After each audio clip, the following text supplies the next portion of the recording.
It is, oops, gotta check the mic. It is Ahsoka Tano Thursday morning. Come, let us meditate like a Jedi. This morning, let us return to the latest iteration of very easy meditation. Get to plug in my USB, because that's how life works. Sounds like a euphemism, doesn't it, folks?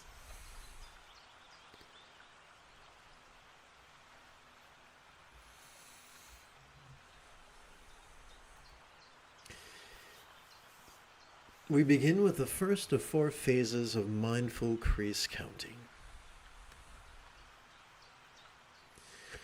Over the span of 12 inhalations, we could advance our right thumb in the following manner, beginning with our little finger. 1, 2, 3, 4, 5, 6, 7, 8, 9, 10, 11, 12. We could multiply our 12 inhalations by 8 for a total of 96. By using our left hand not to count additional inhalations, but instead to count sets of inhalations. 1, 2, 3 sets of 12 inhalations each. 4, 5, 6, 7, 8, 9. Whoopsie, let's try that again. 1, 2, 3, 4, 5, 6, 7, 8 sets of 12 inhalations each. This is our first phase, our first collection of 96 inhalations, which we could keep track of by resting the great knuckle at the base of our right little finger, upon the tip of our left little finger, palms up in our lap.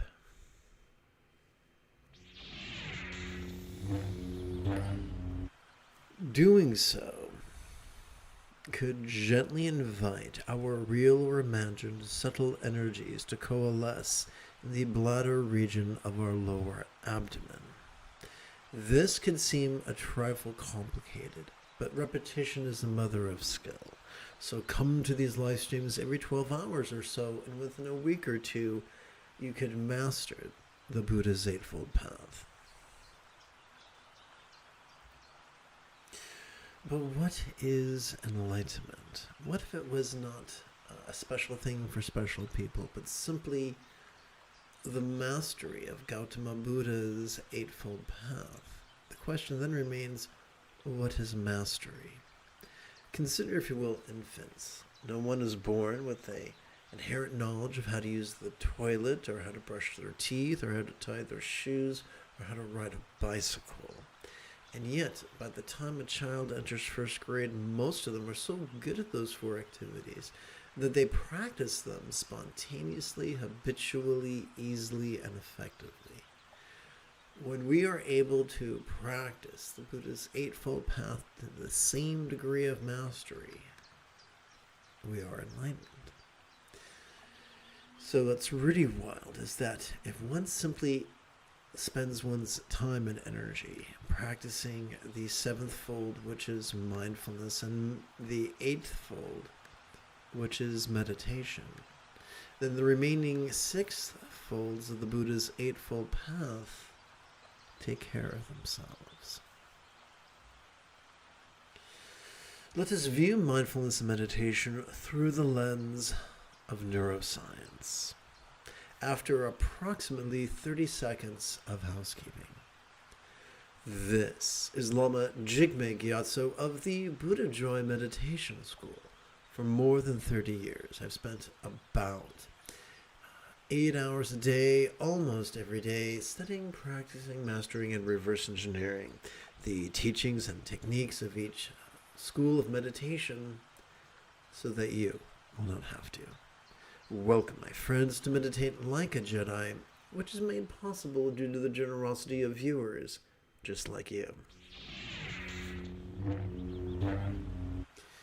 Please chant with me. The nudity of the octypical couple sporting in tantric union reminds us of the vulnerability crucial to mindfulness. Sturgeon's Law reminds us that 90% of everything sucks. Since the Neolithic Revolution, society has trained us to be so rigid, fearful, superstitious, controlling, elitist, competitive, and cruel that even when as little as 10% of the population enthusiastically strive to be flexible, loving, rational, laid back, egalitarian, lucid, cooperative, and kind, they are denigrated. But what happens when the rigid and the controlling try to teach others to meditate? They wind up imploring their students to actively focus and actively analyze. Now, the only neural pathways capable of such behaviors are the ones found in discrete regions, such as the medial or dorsolateral prefrontal cortex. Overtrain these areas, and we will trigger our almond-shaped amygdala, which functions as the seat of anxiety and aggression, which is the opposite of what most of us want from meditation.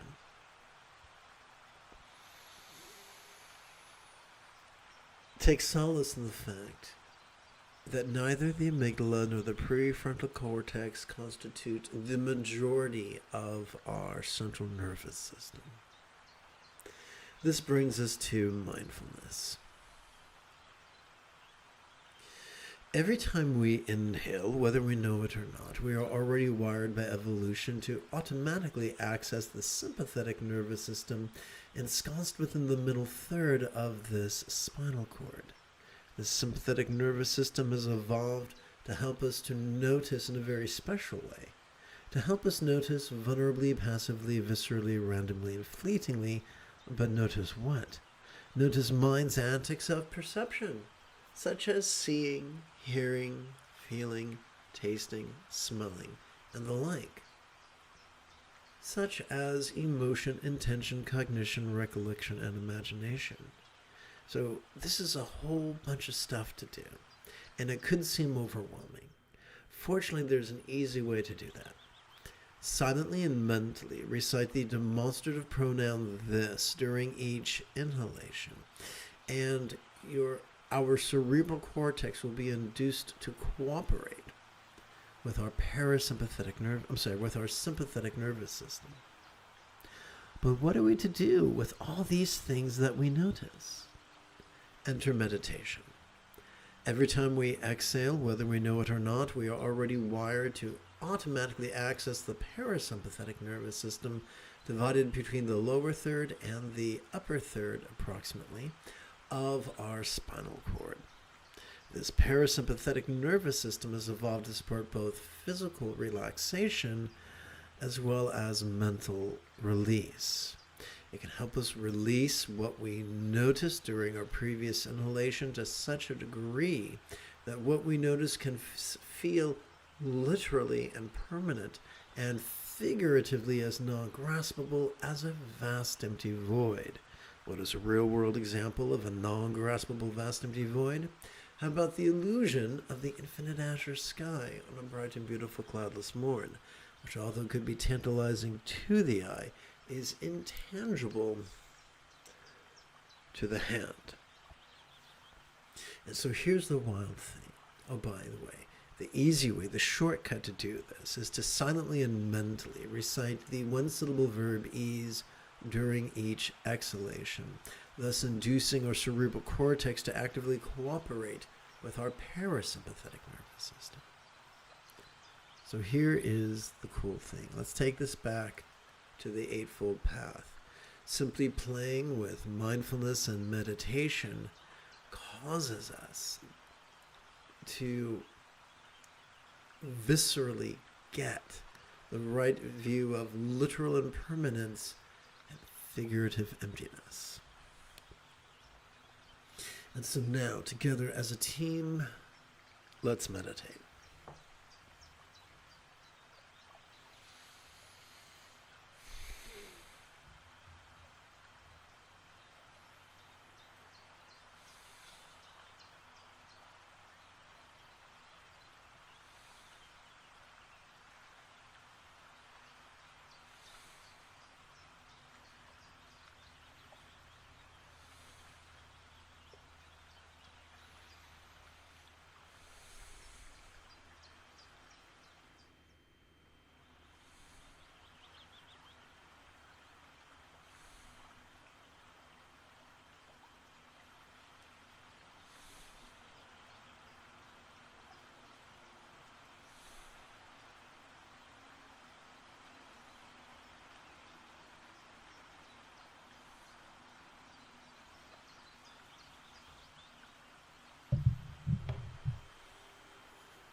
We continue now with our second of 4 phases of mindful crease counting. Remember, over the span of 12 inhalations, we can advance our right thumb in the following manner, beginning with our with our little finger. 1, 2, 3, 4, 5, 6, 7, 8, 9, 10, 11, 12. We can multiply. Oopsie, that is disgusting. Sorry. I think after 59 years, I'd be better at blowing my nose.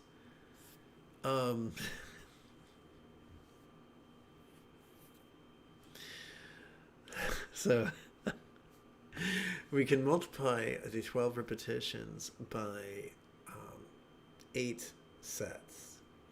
1, 2 sets of 12 repetition, 3, 4, 5, 6, 7, 8 sets of 12 repetitions each, for a total of 96. We can keep track of our second collection of 96 inhalations by resting the great knuckle at the base of our right ring finger, upon the tip of our left ring finger, palms up in our lap. Doing so could gently invite our real or imagined subtle energies to coalesce in the navel region of our mid-abdomen.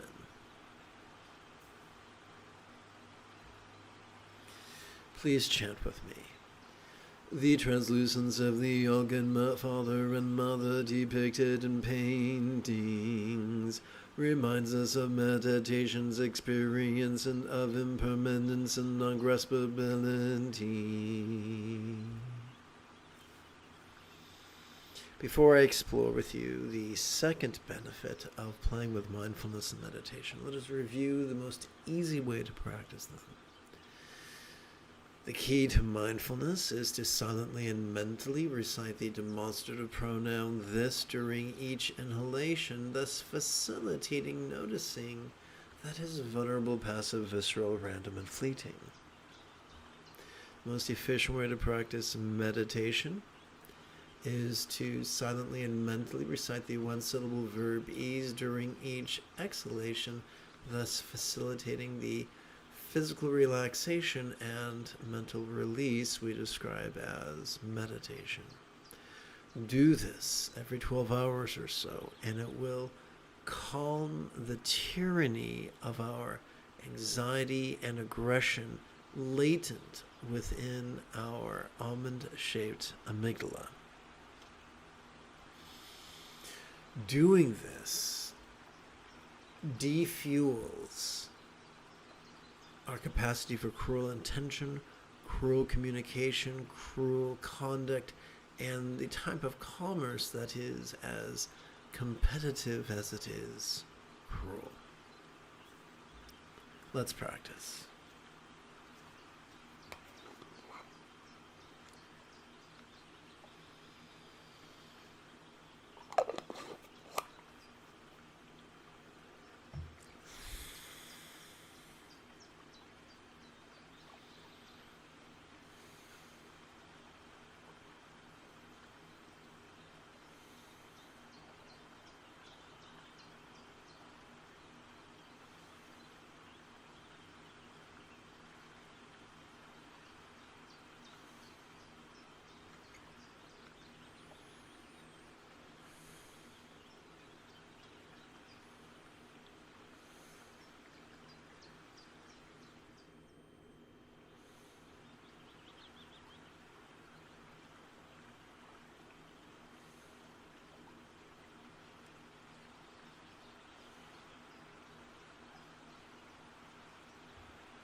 We come now to our third of four phases of mindful crease counting.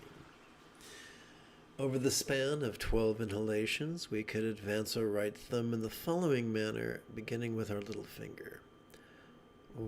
1, 2, 3, 4, 5, 6, 7, 8, 9, 10, 11, 12. We could multiply this by 8. 8 sets, counting 8 sets of 12 repetitions each. Our first and second sets, our third and fourth sets, our fifth and sixth sets, our seventh and eighth sets of 12 inhalations each. To keep track of this third collection of 96 inhalations, we could rest the great knuckle at the base of our right middle finger upon the tip of our left middle finger, palms up in our lap. Doing so could gently invite our real or imagined subtle energies to coalesce at the heart region of our chest. And yes, this could seem a little complicated, but repetition is the mother of skill. Come to these live streams once every 12 hours, and after a week or two, or within a week or two, you could master the Buddha's Eightfold Path. Please chant with me. The beauty of sky blue kuntu zongpo and cloud white kuntu zongpo yam yam remind us of the highest love, spontaneous and uncontrived. The idea is that true beauty comes not from our bone structure or our skin or our leanness, but from our heart.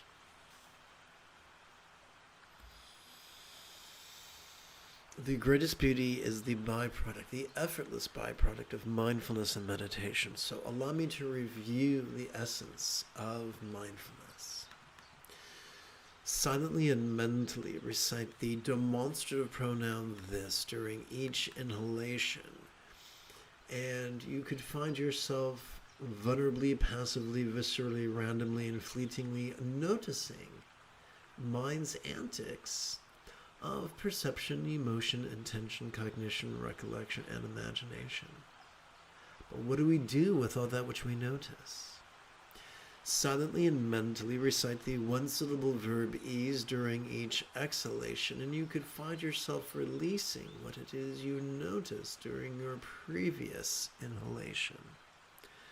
Practice this and play with mindfulness and meditation every 12 hours or so. And you will find that your anterior cingulate gyrus is stimulated.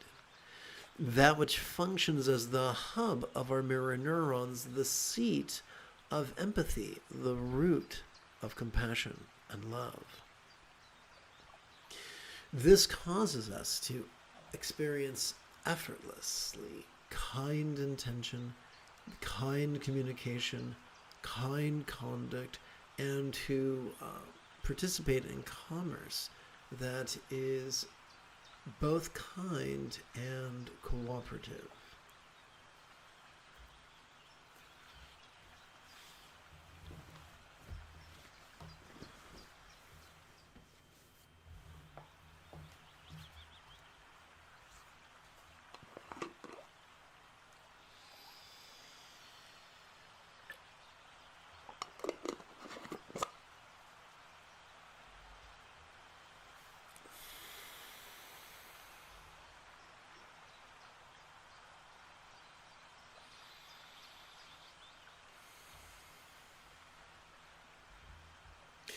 Do you remember every time we breathe in, we are wired to sit in such a way as if there was a vertical traction between our head and our tush?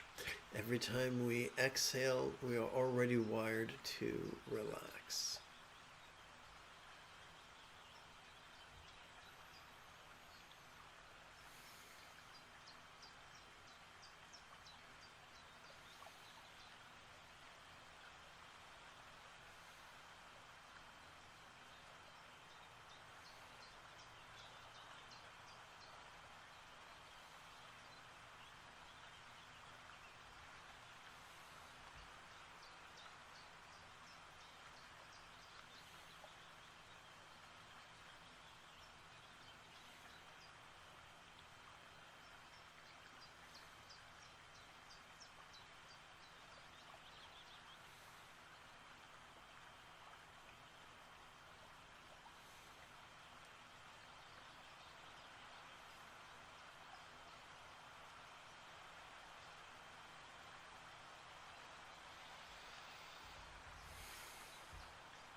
This brings us to this morning's fourth and final phase of mindful crease counting. Over the span of 12 inhalations, we could advance our right thumb in the following manner, beginning with our little finger. 1, 2, 3, 4, 5, 6, 7, 8, 9, 10, 11, 12. We can multiply it by 12 sets, counted on our left hand. 1, 2, 3 sets of 12 inhalations, 4, 5, 6 sets of 12 inhalations, 7, 8, 9 sets of 12 inhalations, 10, 11, 12 sets of 12 inhalations for a total of 144. We could keep track of this fourth phase by resting the great knuckle at the base of our right index finger upon the tip of our left index finger, palms up in our lap. Now, yes, this is complicated, but I'm getting ahead of myself. So doing so, working with this index knuckle, helps gently invites our real or imagined subtle energies to coalesce at the crown region of our head. Yes, this is complicated, but repetition is the mother of skill. Come to these live streams every 12 hours or so, and within a week or two, you could master the Buddha's Eightfold Path. Please chant with me. The stability with which God Blue Samanta Mandra sits, and the abandon with which Cloud White Samanta Mandri sports, reminds us of the effortless effort of sentence spontaneity. So before I explain the fourth benefit of playing with mindfulness and meditation every 12 hours or so, allow me to remind you of its essence. What is the key to vulnerably, passively, viscerally, randomly, and fleetingly noticing mind's antics of perception, emotion, intention, cognition, recollection, and imagination? Silent and mental recitation of the demonstrative pronoun this during each inhalation.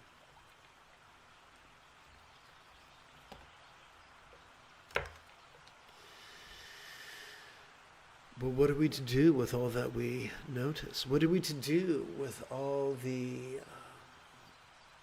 that we perceive, be it external or internal, physical or mental, pleasurable or painful, interesting or boring, glorious or grotesque?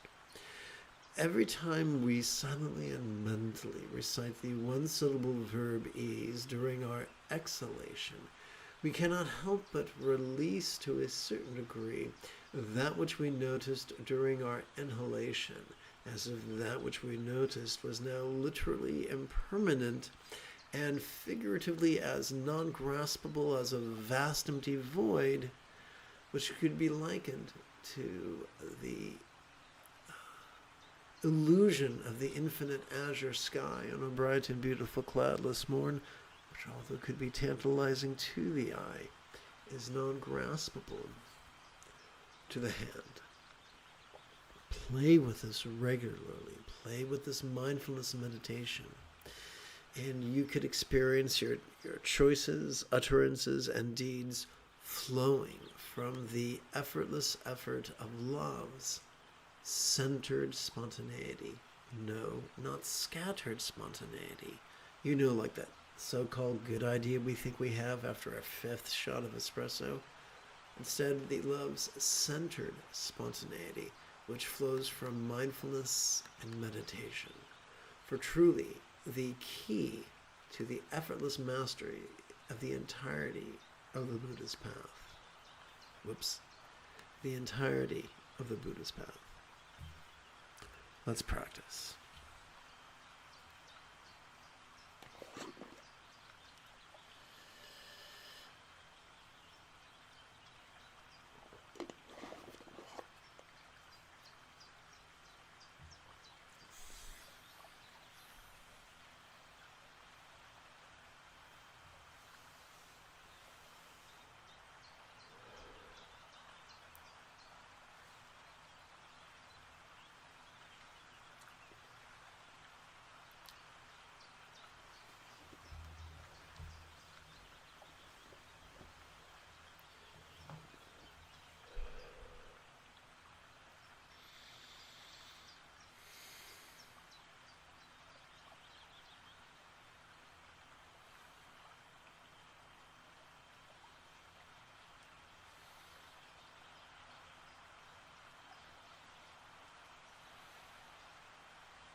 There is a charming Iron Age term you might have heard of, Buddha nature.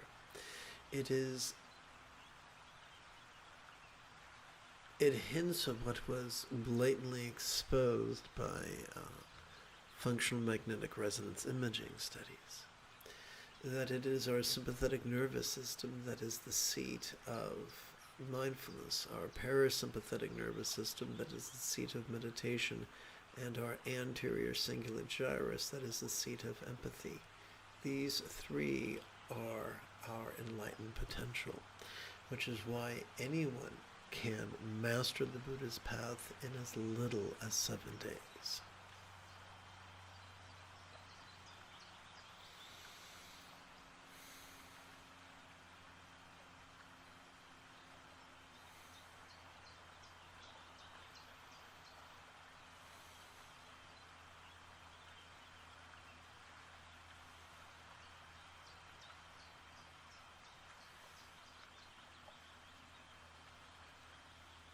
Provided, of course, they cooperate with these three facets of their central nervous system and not work against them. Hence the phrase, working smarter, not harder.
May we joyfully relax into the perfect imperfections of our Buddha nature. If you feel that I have earned it, you could give this live stream a thumbs up. You could even help support this channel. In approximately 3 hours or so, I would very much like to return to lead today's mid-morning meditation class and group practice. And if you are as geeky as me, may the Force be with you always.